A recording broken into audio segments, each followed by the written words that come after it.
अभी आप सुन रहे हैं रेलवाही से माँ दुर्गा म्यूजिक की प्रस्तुति।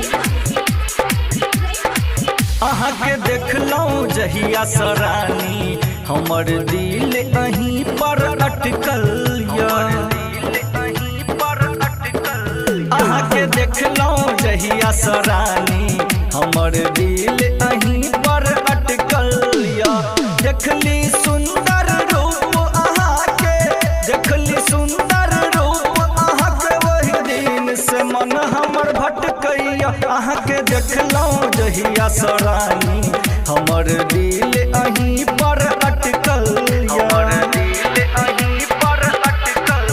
अहाँ के देखलौं जहिया सरानी हमर दिल अहीं पर अटकल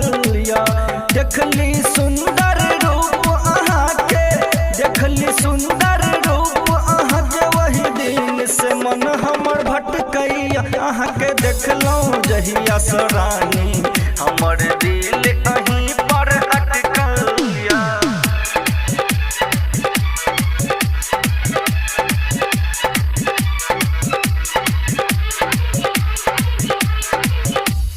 पातर कमरिया लचकहिया दिल हमर धड़काबे होठ के लाली नाकक नथिया हम रह कर पावे पहले मिलन में देख अहाँ के हम तो पगला गेलू दिल हमर नहीं हमरा बस में तू चोरा के ले गईलू जान मारे और अहाँ के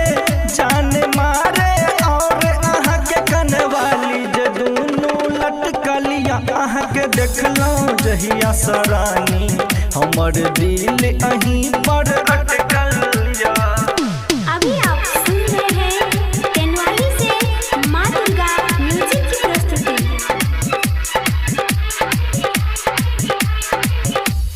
चांद से सुंदर लागै छी गढ़लक कोन भगवान ये सबसे ज्यादा चाहै छी हम ओही हमर छी जान ये बड़े बेचैनी जब जब रानी लग से दूर जे जाए छी विश्वनाथ रसिया के सोझा से जखन रानी निकल जाए छी सातो जन्म साथ देबै कि नहीं सातो जन्म साथ देबै कि नहीं इह बात दिमाग में खटकैया अहाँ के देखलौं जहिया से रानी हमर दिल अहीं पर अटकल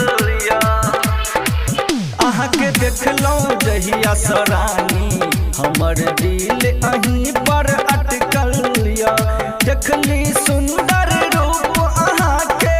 देखली सुंदर रूप अहाँ के वही दिन से मन हमर भटकैया अहाँ के देखलौं जहिया सरानी हमर दिल अहीं